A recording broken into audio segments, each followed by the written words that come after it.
mesdames et messieurs, merci encore d'être les nôtres Top Kinefo, toujours dans les 4.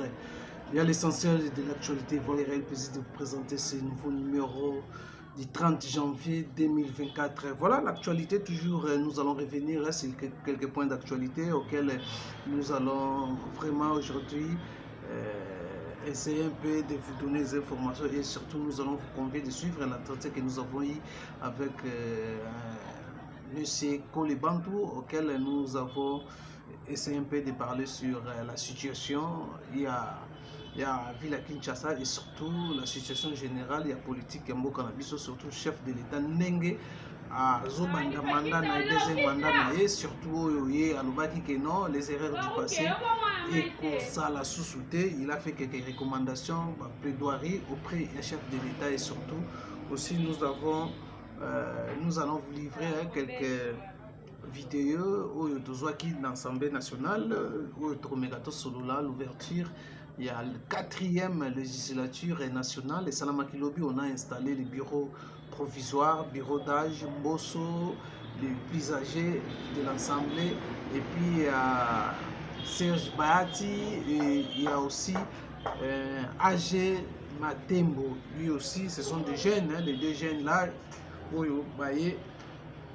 le bureau d'âge. Donc on a installé le bureau d'âge, il y a aussi validation, il y a un mandat, il y a un député national. Mais qu'est-ce qui s'est passé réellement dans l'Assemblée nationale? La population ou les membres ou les compagnies qui nouveau élu député national, ils ont vraiment jeté le discrédit et pas Vital Kamerhe par rapport à la création, il y a PCR. Alors, mesdames et messieurs, les membres aussi, il y a ensemble, les élites, il y a parti ensemble, Moïse Katumbi, ont pris part aussi dans l'Assemblée 4e législative nationale, ils ont validé le mandat dans Bango, puis assisté à une installation, il y a bureau d'âge dans l'Assemblée nationale. Donc, pour eux, ils ont boycotté le mot d'ordre. Il y a Moïse Katumbi, Mata Tamponyo aussi, qui a fait des réclamations pour annuler, on va qualifier qu'il est simulacre élection. Lui aussi a pris part dans la première nouvelle 4e législative nationale pour valider le mandat, bien que y ait Alobaki, a validé à Kokota na réclamer l'annulation de l'élection simulacre. Alors voilà, mesdames et messieurs, quelques points d'actualité sur le cours de notre l'essentiel de l'actualité.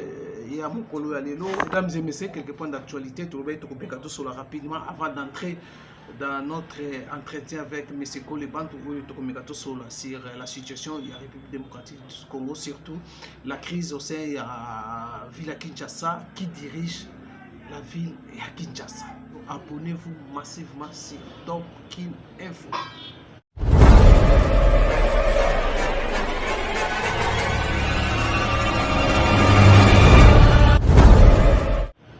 Voilà, mesdames et messieurs, nous revenons, comme je vous ai dit, nous allons parler sur l'actualité. Il y a semaine, l'actualité qui défait la chronique. D'abord, Lingina Lobaki, 4e législation, l'ouverture à 4e législation nationale, l'Assemblée nationale le 29, Salamaki, installation en bureau, validation de mandat. Il y a ceux qui ont boycotté, ont donné le mot d'ordre, l'ensemble de Moïse Katumbi a donné le mot d'ordre na ba député na ba kende na législation haute, mais tout le monde va boycotter bango, malgré il y a un groupe de gens aussi ba députés élus, en tout cas qui parti ensemble pour faire allégeance na président de la République, soutenir le président de la République. Et les gars ce qui s'est passé dans l'Assemblée nationale hier, on a chanté contre Vital Kamerhe, malgré les explications que Vital Kamerhe n'était pas l'initiateur, il y a PCR. PCR, ils ont une initiative, mais les gens ont mal interprété ça, ont chanté, ont jeté les discrédits à l'endroit de Vital Kamerhe. Et Vital Kamerhe a expliqué dans l'opinion quoi PCR et Créamaki, mais il n'a pas voulu entrer dans des polémiques. Voilà, mesdames et messieurs, je vous laisse suivre et puis on va entamé deuxième partie, il y a une interview, il y a un traité de cela qui n'a que les bateaux. Suivez pour on se retrouve juste après. Par 10, ils savent que tous les directeurs dévéhiculés, le secrétaire général, je viens de le faire au chef du ministère de l'économie, je l'avais fait partout au sud passé, je travaille pour le peuple, tout en mettant au centre de mon action mes prérogatives comme ministre de l'économie. Maintenant, je suis député, je vais défendre la voix du peuple, le désirata du peuple. C'est monsieur le modèle. Pardon? Les chefs. Alors, il y a des questions. Pardon. Le chef de l'État attend beaucoup de cette Assemblée nationale. Qu'est-ce que vous allez apporter avec le député national? Nous n'avons pas attendu. Nous avons créé, nous sommes regroupés au sein du PCR pour faire monter les valeurs. Et au moment où je vous parle, il y a des commissions qui travaillent comment décliner les 6 priorités que le président de la République avait dites dans son discours d'investiture. Parce que tout le monde attend. Mais le président a demandé que nous puissions l'aider et que chaque Congolais mette la main à la pâte. Et c'est ça toute la signification. Voilà pourquoi je ne réponds pas à toutes les provocations des réseaux sociaux. Parce que ma conscience est tranquille. À tous ces gens-là, je donne l'amour. J'aime tout le monde, j'aime le Congo. Et ils doivent savoir une chose. Les postes des premiers ministres, comme les postes des présidents de l'Assemblée nationale, c'est à la discrétion du président de la République. Et je ne suis candidat à rien du tout.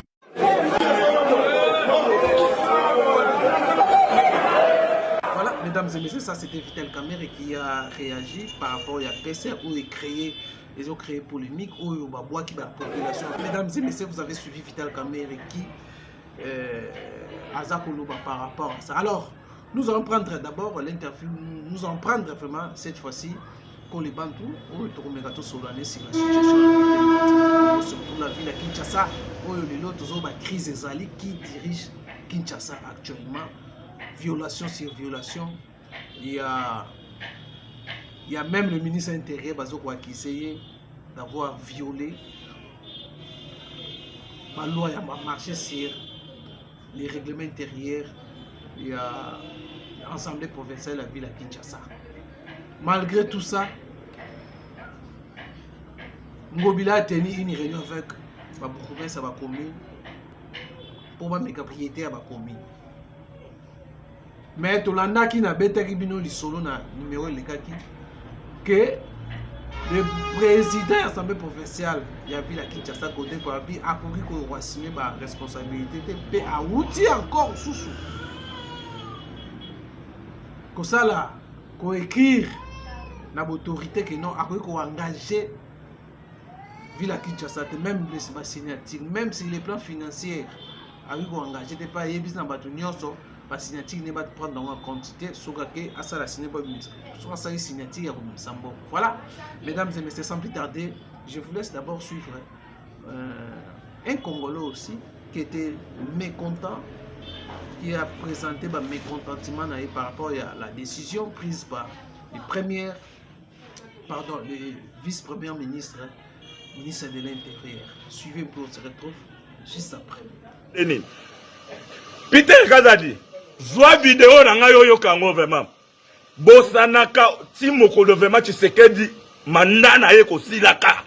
Peter kozwe sibiso soni ko tikala kozonga jamais ministre. Obimi vraiment parmi vraiment ya ba ministre ba benga ba ministre Tshidingi dingi.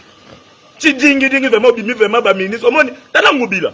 Yango na pesi ngubila vraiment na ngubila. Na betolo maboko zana kisi ya makasi. Kande ngo loba lobi osomba ba konzinyo soto. Soki yo somba osomba ba konzinyo soto. Fwachi beto ko somba été. Soko somba ba konzo somba ba Peter osomba ba premier ministre ba sama lukonde wana ba sala eloko te ba traître. Na pouvoir na biso yo nazo tout est dans tolo na pouvoir na biso il y a deuxième mandat et ça le peuple d'abord tango yo ko ya vraiment na buzoba to ko attaquer yo to dans le deuxième mandat na nous peuple na nous congolais na nous faire à se retrouver tolo ba te bino bo gagner ba bien bo sombi banda ko ko tamona na ba mituka lixe biso ba to bunda ba vie na biso ezaka bongo oya ko zo vidéo vraiment atine ngo Peter Kazadi na Gentini Ngubila na premier ministre ça malukonde yo nazana onanu yo nazana onanu vraiment na ko stade lo onanu vidéo na onanu yo moko merci. Voilà, mesdames et messieurs. Alors, nous allons prendre la deuxième partie de notre l'essentiel de l'actualité. Nous allons recevoir pour vous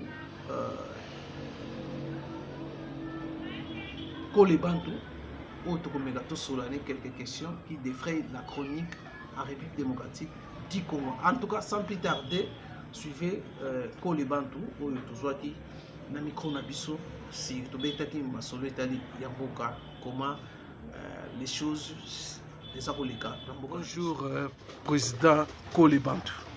Bonjour Ndeko Ousmane. Voilà, alors le lot de sur le moment concernant toujours l'actualité mboka na biso, le lot déjà le 29 janvier 2024, ouverture, il y a 4e législatif national, l'Assemblée nationale, les lots députés, ils ont validé le mandat na bango, et puis ils ont installé bureau d'âge. On a évité comment aux hommes législatifs, 4e législatif, par rapport au Yabangé électorat surtout, vous l'IDPS, c'est votre dernier mandat au pouvoir. Merci mon frère journaliste Ousmane Bembi.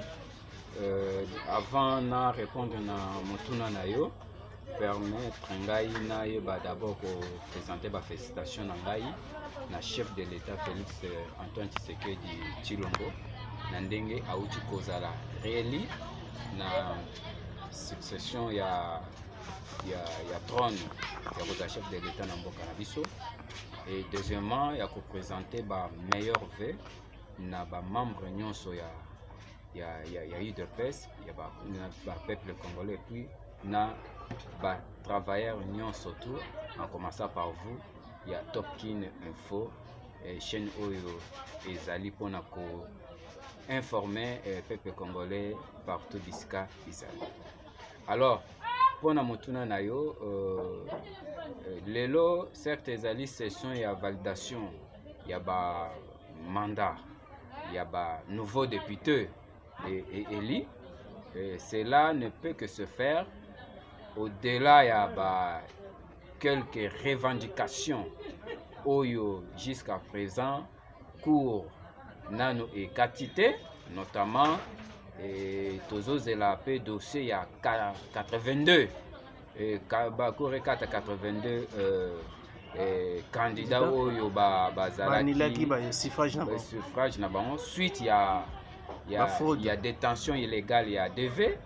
Et puis il y a vandalisation, il y a machine et consort, tozo zela bani na bango. Après yango ba organiser élection na ba juridiction pour couvrir, n'est-ce pas, les troupes. Vous savez que ba o ba rozala valider le lo bazali 417. Donc il nous reste vraiment je crois 477 aujourd'hui. Mais ba o ba tikali tozo zela ko A4 et puis ba organiser l'élection ba juridiction pour que ba onyo se ba ko 500 na andeo ya ba o ya bango eza pe na bandeko oyo ba kotisaki ba recours pona bango ba mona ke ba gagnaki élection mais ba publier bango te. Mais pona ba ni validation ya ba mandat, cela ne peut que se faire malgré mon parti. Avec tous les mosaïques, bien sûr, nous sommes arrivés à 149 députés. Il faut représenter UDPS au niveau de l'Assemblée nationale. Tout ça pour espérer qu'ils vont travailler pour l'intérêt et dans la vision du chef de l'État et pour l'intérêt du peuple congolais. Voilà, alors prenons directement l'actualité. Le sujet où ils ont défrayé la chronique réhabilitation. Il y a 4 gouverneurs suspendus par le ministre de l'Intérieur, Touté Koulanda par un télégramme. Il y a le ministère de l'Intérieur a aussi réhabilité Bango. Ils ont défrayé la chronique et puis créé polémique. Certains ont accusé le ministre de l'Intérieur aurait reçu des moyens Mbongo pour la cause de Sabatoana pouvoir. Éviter comment ils ont certains ont accusé les compétences il y a ministre il y a intérieur n'a pas décision ni Swazwaki. Bon, Ndeko Ousmane, moi je ne saurais pas confirmer si le ministre de l'Intérieur avait reçu le pot de vin pour réhabiliter le gouverneur suspendu ou pas. Mais au moins, je me pose la question. Pourquoi ces gouverneurs ont été suspendus? Et qui avait suspendu ces gouverneurs? Ici dans la ville-province de Kinshasa, nous avions suivi, la Cour avait écrit au bureau de l'Assemblée provinciale d'enlever l'immunité du gouverneur. Démarche au bureau et Salaki. Déjà, Ezaki déjà suffisant pour que le corps enlevé qui comme ça l'homme a traduit devant la justice. A se justifié par rapport à des griefs, il y a des détentions de DVO et à Salaki. Mais je me demande la décision du ministre de l'Intérieur, il y a qu'à suspendre et il y a qu'à ça là, nini. Et de ce point de vue, jusque-là, on a trouvé réponse. Et on a lobby que le chef de l'État, il a un problème sérieux. Il a un problème sérieux. Pourquoi? Parce que les collaborateurs, Oyo Bazaki na mandat Oyo Aouti Kolekanango Bazako Soudaïté. Parce que le ministre de l'Intérieur, c'est un homme de droit. C'est un juriste. Avant de prendre une décision, il doit d'abord mûrir sa position, sa décision.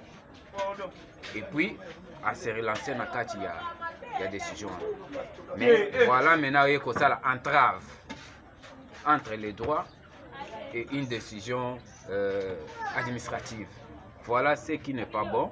Je crois que les choses seront corrigées et après correction, les gouverneurs, il faut la maintenir toujours dans la position de suspension. Il doit répondre devant ces accusations. Donc, pour exemple, il y a l'Assemblée professionnelle. Bien sûr, c'est ça la procédure normale. Oui, il faut que non, il faut l'intérim, mais ça la continue toujours par c'est ça la procédure normale. Est-ce que vous trouvez que la difficulté dans l'Assemblée professionnelle de la ville de Kinshasa, soit dans les 4 provinces, il va dans la position. Difficile. Quand tout le monde va fêter. Mais ce qui déjà nous fêter, c'est qu'à égoïste. On fêtait quoi? Loi de nous suspendre. Justice n'est pas un poste. Loi est suspendre. Ce qu'on a fait pour nous. Parce qu'il y a une décision administrative résolution. Maintenant, il faut maintenant le ministre a commis l'angobila que non, vu l'article, les règlements intérieurs et l'Assemblée provinciale, ils ont interdit au côté en fonction. Tant qu'on a la réhabilité par décision, il y a ministre. Tant qu'on a fêté, c'est que l'Union Kolobani a répondre mon salaire. Voilà. Doit répondre mon salaire sans pour autant que bah comme que nous tu ne peux pas pour le moment engager la vie. C'est pour dire qu'il y a l'entrave des droits. Le ministre doit être interpellé pour que annuler dessus, à rapporter des décisions à justice. Justice c'est ça mon salaire. Alors, bazo critiquer le ministre intérieur Peter Kazadi. Comment vous avez critique? Il faut même vous-même à l'IDPS, vous avez bien compétent, vous avez acquis, vous avez belé, vous avez un gouvernement. Pour que l'IDPS sonne. Bon, moi je ne peux pas me focaliser sur un nom. Tout le monde a moni. Ndenge bandeko o ba accompagner Félix Tshisekedi za ba o ba uti na IDPS za ba uti libanda. Place au moni et loko moko bo président sali récit c'est que zali implication personnelle. Ce qui est implication personnelle et zalité, il y a que échec comme ça. Ce qui veut dire à travailler qui n'a pas de malamu. Naza satisfait tant que yé moko na discours na yé. Lors il y a prestation de serment à reconnaître qu'il y avait des erreurs dans le mandat Oyo et l'équipe. Maintenant, il faut maintenant chercher à identifier les erreurs à un niveau. Puis ça, la maki pour maintenant, il y avait des erreurs parce qu'il y avait trop de sentiments. En politique, il faut savoir dissocier l'amitié et l'intérêt général. Voilà. Tu peux être mon ami, mais devant la gestion des choses républicaines, ce qu'on s'allie m'appelle, auquel à la compte et intérêt général, la loi est frappée, ce n'est pas mon problème. Je peux avoir mangé avec toi pendant un moment. Voilà la première erreur. Oui, je peux avoir mangé avec toi pendant un moment. ce que au beti mupanzi, moi, ils ont des problèmes dans la vie. Deuxièmement, les impressionnistes, c'est là qui donnent l'impression comme quoi que non, baza ba détenteur, il y a des titres académiques, des docteurs, des licenciés en. Tout le monde est sur le terrain. Tout le monde est sur le terrain. Et l'autre côté. Et l'autre côté. Donc le président doit se confier à les Congolais oyo basé na moralité ya malonga. Le président doit se confier à les Congolais oyo tangu akozwa bango batie wana bakobanda koyokela ye mpe kolanda intérêt général tel que Congolais bazali kolinga. Problème ya oyo pire moto nanga oyo tozalaka na ye na diaspora aeda ngai wana yo motoloki bata diaspora pesaki amone bata diaspora ana mwa moralité koleka na ko ba Congolais otanga bakombo moko bauti diaspora te. Hein? Ocho otanga bakombo mususu bauti diaspora te. Bamamba gouvernement baza partout. Baonyo eza na gouvernement eza ba diaspora même na intérêt ya mboka. Baonyo surtout bazaki tout autour ya président, ils ont mal travaillé. Seul le président doit travailler malam parce que s'il y a la réussite, je répète bien, ezali suite il y a implication personnelle. Alors pour nous il faut dégager ba. Il faut vraiment balayer figure union surtout wana. Même gouvernement mutazonga te. Président kutu bato malama otavena bango baza koluka te. A se référer kaka na kati ya parti. Mais non, il y a fait la partie des pots, il y a l'union sacrée où tu peux accompagner les lots à la réélie. Je suis des leaders de presse, je dois parler d'abord de mon parti. Avant de parler de l'union sacrée. Voilà. Hein? Donc, Haïti, Azouanda, Mounakata, IDPS. Non, non, mais pendant, même majorité. Pourquoi? Majorité des anciens négligés. Bangonde Bazali na maîtrise la philosophie ya Liti Oyo. Baebi pourquoi une fois IDPS au pouvoir, IDPS a reçu la nine. Et ces gens-là sont négligés, marginalisés, parfois oubliés. Il faut qu'ils se réfèrent à eux. La façon de se référer à Bango, ce n'est pas de recourir pour identifier Bango dans le secrétariat où ils allaient gérer pour le moment et pas Augustin Kabila. Ayebi ba kanonini a koki kokota pour que non a trouvé Bango. Ce qui paye à Zolanda, ce qui est Zolanda, a luki ko l'école a koide ndengeni ba kokutana na ba ancien wana. Si ba kokutana na ko le ndengeni. Ayebi ndenya ko utiliser. Ati na Gabin ka penalty. Gabin azarana chaque jour. Gabin ayebi ngati. Ati na Gabin ka pena. Jacques Chabani ayebi batu nyonso tout zolobana. Chabani ayebi ngati. Bango bako ko ide présenter pour que azala doté na bato malonga. Yo lobi likambo ya union sacrée. Union sacrée tolobaki en malamu ke. Majorité bon, to citoyen bango te. Mon moins majorité ya bandeko ya union sacrée, eza bandeko baza la PPRD. Ba bangi ba président aboma parlement, kaye kokota na vision ya président Mbamba. Et na kati na bango ba kitiva esprit ya bourgeoisie. Hein? La politique c'est l'argent. Dans leur conception, la politique, c'est l'argent. Comment dit business. Business. Oh, biso, politique, ezali servir. Bango politique, c'est servir. Si on a moni pendant 5 ans, bakanga makina président, et ça passe leadership, et après ça, tellement ma casse que moi, va contourner à 100%. Exact. Yango moni ba misusu ba 5 ans, zo moi, to prendre misusu exact. Tu as déjà tout le cadeau, tenté to misala ba vana biso misusu. Des places qui ba PCR. Parce que babi non. Les cambo ya vision pour l'intérêt à nini. Biso toza pour l'intérêt à peuple té. Biso toza li pour la bourgeoisie. Avec intérêt à peuple to reli à té. Alors comment il faut que PCR to lo bilongo pembala moko. Alors comment yo somona PCR on ba triangle bango ba lobi to la nèg d'explication bon lors il y a lancement officiel, il y a pacte pour un Congo retrouvé PCR. Ba lobi que non va créer un pour permettre au chef de l'État à bimisa bateau bako imprimer bako imprimenter voilà les mots bako imprimenter sa vision. D'abord regardez seulement les têtes on va composer PCR. Cousin Fétis qui dans les représentants le chef de Ce n'est l'État. pas le fait Tony que Kankou. le représentant, il y a Bah oui, c'est lui l'initiateur aussi. Ce n'est pas notre problème. Nous sommes les acteurs politiques. Biso tozali kotala pe ko critiquer. Toza wana tepo représentant ya président Zawana d'office il faut na gobe yango non. Ebele bayaka pe na kombo na ye, mais yete mtu atindaka bango. Toi une expérience à babiloko wana. PCR bango balobi pacte pour un Congo retrouvé. Nakati na bango. Nini ebosana babosanaki. Oyo bazongelu bako faire retrouver le peuple congolais na bato wana. Je parle d'abord de Kamer. Il a été le président de l'Assemblée nationale dans ce pays. Kamer était contre le moratoire. La loi sur la nationalité. Kamer a fondé là. Pendant que Kabila était au pouvoir. Donc, tous les gens c'était un combat candidat. Kamer a fondé là. Et Nazo Ebisao, PC Rwanda, le moment où Parlement Koluka est révisé la constitution sur la question de la nationalité. Personne n'est côté les mélanges. Personne n'est côté les mélanges. Et le Même maintenant la constitution, si on suppose aussi il y a certaines informations, bah, discrétion, non, on est déjà en train d'élaborer, de proposer une autre constitution. Ce n'est pas grave, mais bah, quand on trouve une autre constitution, c'est notre souhait.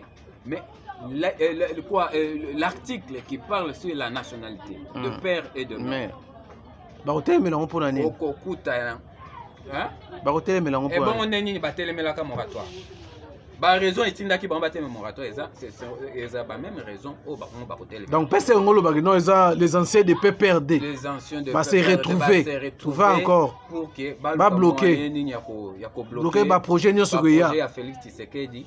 Bazo encore argument après le là constitutionnellement qu'on s'est présenté le sous-souté après le deuxième mandat base un discours il y a campagne en 2028 ceux qui va se positionner pour ne pas postuler maintenant mais ils allaient vers échec parce que après Fati l'UDPS va présenter un candidat. C'est pourquoi nous plaidons pour que plus vite que possible union et unité et à niveau ya parti. Voilà, alors tous on a maramba PCR ce que pour yo bemba bengi bango ba bazaba rebelle ba eko basali rébellion na kati ya union sacrée ba tisser kaka na union sacrée pour ba créer loko ba créer ba on peut ba lobi que non tout membre baza wana ba plateforme ils vont soutenir Félix Tshisekedi misusu baza na kati ya union sacrée mais ba eko soutenir Félix Tshisekedi.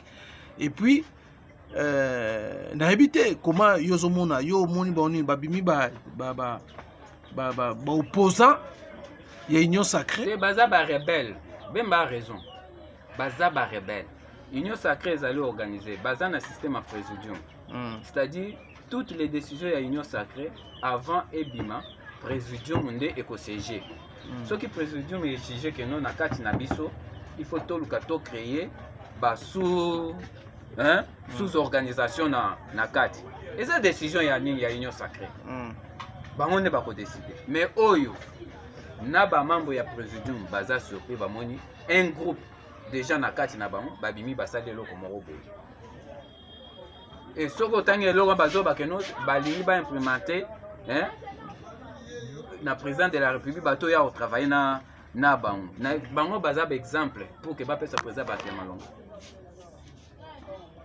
de loko yoki déjà lisanga eloko lisanga bonganga za ko soutenir eloko malonga za ku père wana mesana kaka na ba politique ya ba conseiller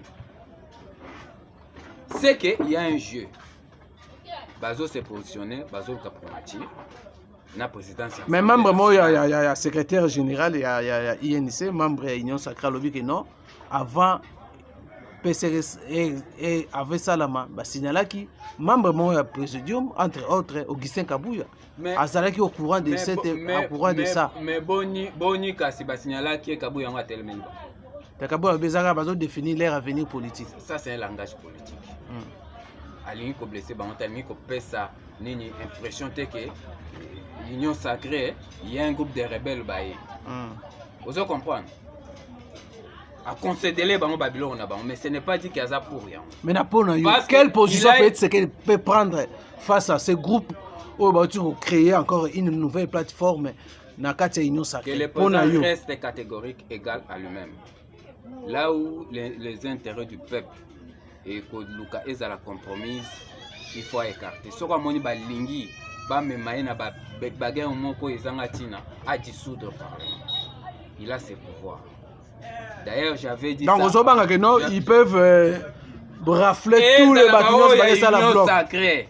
Et Zarabao, il y a soit-disant PCR. Ce qui groupe moko balingi batia nungu pour batia la entrave, bakok à jambe pour qu'à gérer malamute, à panza parlement, le peuple est aux anasimana. Pour na kati na bango muto amalunga peuple pas voter wana to monité. Nanyo ya kokisi plafond ya bavo, na kokisi 10 000 voix. Ba djembeni na ba problème à sel. Nani a kokisi 10 000 na niveau national. Matata Mpona fait 31 000 voix na Maniema. Les premiers na RDC. Alors, à part PCR, il y a aussi le premier ministre Sam aussi a créé sa plateforme. Le problème est que va créer un positionnement pour chercher les fonctions. Il y en a qui cherchent autant de nombre de ministères, mais le positionnement pour entraver le pouvoir et le chef. Ce qui est président un groupe de députés, base à la Union Sacrée, base à la PCR, base à la Obakouta Wapi, à Panza Parlement, à organiser une élection anticipée.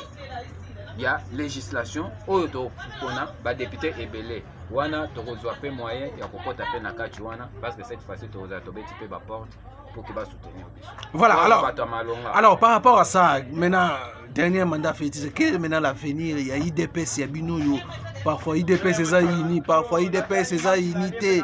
Il y a des fissures, et ça qu'on continue quand il y a IDPS, maintenant l'avenir IDPS c'est ça non ndengeni. Jusqu'au preuve du contraire, l'avenir de l'IDPS reste encore sombre parce que tozali kokota ba réunion bisika mon côté. Il y a plusieurs comités fédéraux, plusieurs comités sectionnels. Soko na kasafu okukuta ba misusu bazabo ba misusu ba CG. Na niveau ya fédération, comité mususu bo, comité mususu bo, comité mususu. Et yango eza partout na IDPS à mokili. Des situations wana ezali vraiment dignité pour un grand parti qui a lutté pour plus de 37 ans de lutte. Yango tozali kosenga implication ya chef de l'État. Ako impliquer la constitution, ils ont empêché à s'ingérer encore. Il est l'autorité de référence, il a ces pouvoirs-là, non pour signer une décision, mais en tant que membre du parti, il peut donner aussi les conseils allant dans le sens de sauver le parti. Et il y a comment pour ça comment pour ça Ousmane, quand on a été au IDPS à ce qui Félix Tshisekedi deuxième mandat est signé.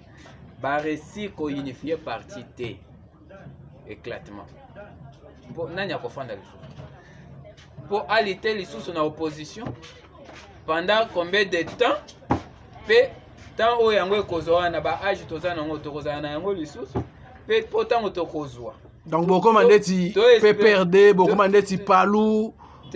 Un père et Koufa. Pour sauver la situation, il est grand temps que le chef de l'État, qui est l'autorité de référence du parti, a mis un peu de mesure afin de ça. Tendance, notable, il y a parti à Sololana Bango. Mais déjà, Vandisa Bango, Aébisa Bino et Bozala derrière Augustin Kabouya. Ça. Bon, après, on va faire ça qui. Batubakomaki derrière Augustin Kabouya. Quel est le sort de l'IDPS? L'IDPS est unifié. Ce qui veut dire qu'il y a un mal qui continue.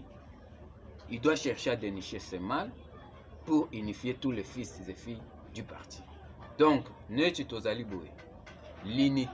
est obligatoire pour espérer à un après Félix. Quand vous avez l'unité, pour le secrétaire général, l'IDPS est déjà.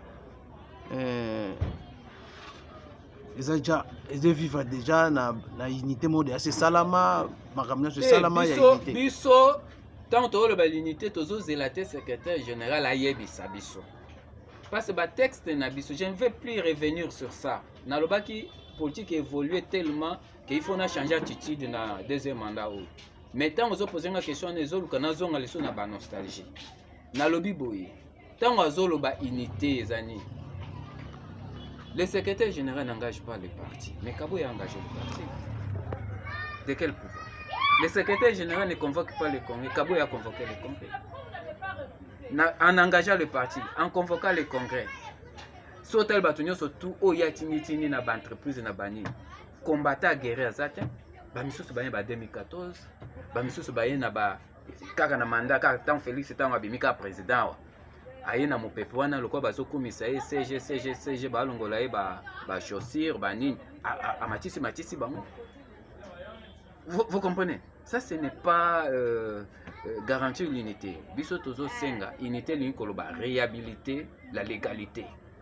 Là où les textes du parti est violé, pour réhabiliter Yango, l'UDPS est autonome de par son fonctionnement, qu'il n'y ait pas les entraves dans la prise de décision au sein de l'UDPS. Les organes est respecté chaîne et information telles qu'elles sont consacrées dans le règlement intérieur du parti. De ce point de vue, des partis na biso ekozonga na bomoko. Là où bamisusu bazaki sanctionné injustement, il faut sanctionner et longo.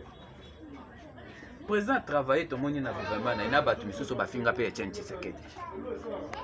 Tout le monde président travailler pe na batu misusu pe bafinga yé. Bon eza ya grave eza o ya ba membre misusu ya IDPS à une période donnée de l'histoire. Bapesa qu'un point de vue c'est pelisa qui certains cadres du parti il faut qu'on kangela bamo singana kati ya mitema ba comme ennemi géré alors qu'ils ont eu à consacrer leur vie leur jeunesse pour ces partis. C'est injuste, même Dieu ne sera pas pour. Même Dieu ne sera pas pour. Donc si le réunificateur a tenu compte de l'élément où on a PCA, mais s'il faut chercher les gens au Bakoye pour aider à recourir à ancien de l'UDPS. Ata la décision père Naya Tika. Ba o baza ba actif bazali. Androya ba oyo ba kota na ba parti mususu na ba o ba kufa. Mais yana o bazali lelo baza pe kaka na terrain politique au sein de l'UDPS qui sont négligés et qui sont capables de remédier na berero. Oui, les kaki. Mais la population s'est retrouvée. Maintenant, fait, c'est qu'il y a un problème dont on a des fois de redevabilité absolue dans la population. Au FPC, 73%. Est-ce qu'en fait, c'est qu'il sera à mesure de répondre à la demande de la population? Au Bazelon, pendant l'année passée, répondant à Yango, Ramona et Loro, Salama de corriger. Est-ce qu'en fait, c'est qu'il y a une mesure à corriger les erreurs du passé et qu'on reproduire sous soutien dans le mandat? Ousmane, et là qu'on a payé, il faut tout le bayango malam. Le chef de l'État a manifesté la bonne volonté de gérer le pays en respectant les droits des Congolais.